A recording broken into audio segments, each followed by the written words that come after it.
tus ojos, muéstranos tras este destierro el...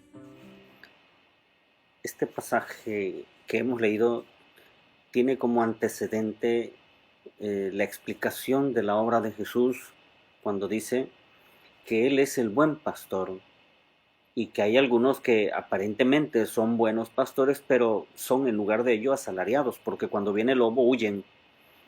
Jesús les dice que Él dará la vida por sus ovejas porque el Padre se lo ha mandado. Es por eso que le responden, este está endemoniado, es un poseso.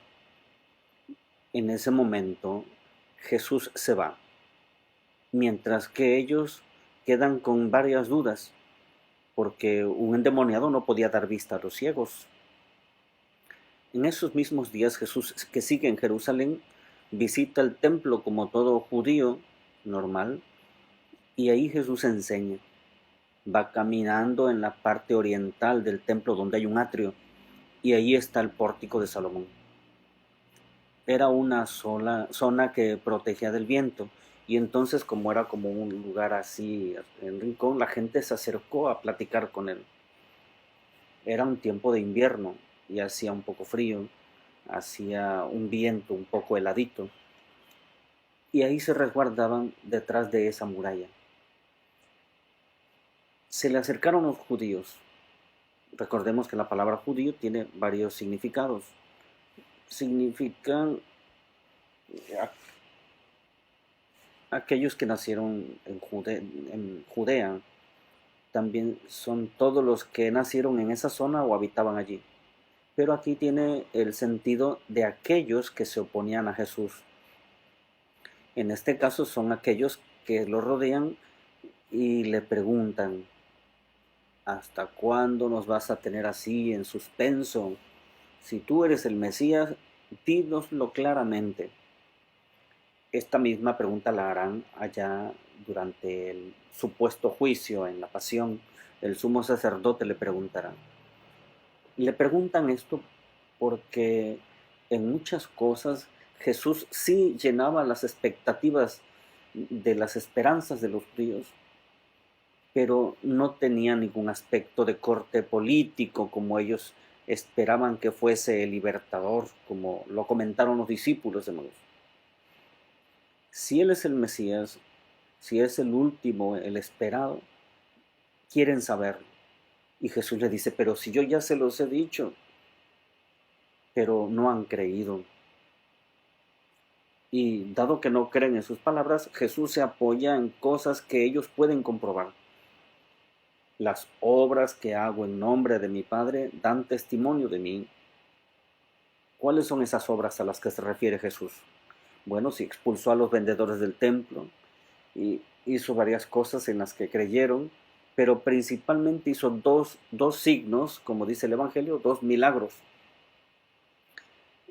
Allá en la piscina de Tesda, allá en la de la Misericordia, le dio la movilidad, le recuperó la movilidad a un paralítico que llevaba mucho tiempo paralítico. Y ahí le había dado la vista a un ciego de nacimiento. El profeta Isaías en el capítulo 35 dirá, cuando venga el Mesías, el cojo saltará como un ciervo. El paralítico esa vez se levantó y llevó su camilla. Y también decía Isaías, el ciego podrá ver, y le dio la vista al ciego. Esos dos signos son inequívocos de que Jesús es el Mesías, pero ellos no lo quieren ver como una obra mesiánica ni como una obra del Padre.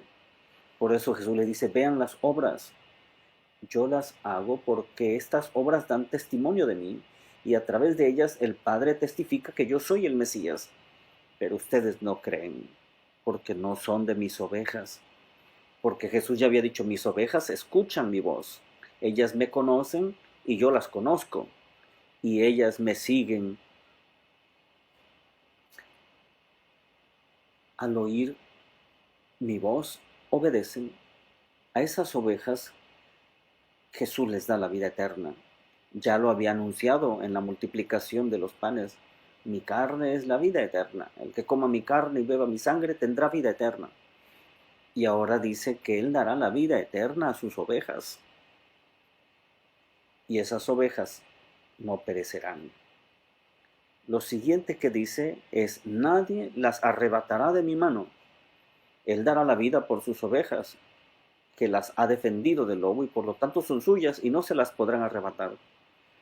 El rebaño es un don de Dios. Mi Padre me las ha dado, dijo, y mi Padre es superior a todos. Y tampoco podrán arrebatarla. No, nadie puede arrebatarlas de sus manos, ni a Él ni al Padre. Aquí Jesús se revela como uno con el Padre, revela su identidad divina, porque habla de su identidad como hijo único del Padre. Nosotros hemos de pensar qué es lo que queremos de Jesús, cuáles son nuestras expectativas mesiánicas, qué tipo de Mesías esperamos, porque podríamos estar en la misma situación de aquellos que no lo reconocen como Mesías, porque no llena sus expectativas, porque su visión mesiánica no coincide con el Mesías que se entregará en la cruz y que resucitará y que dará vida, y vida en abundancia.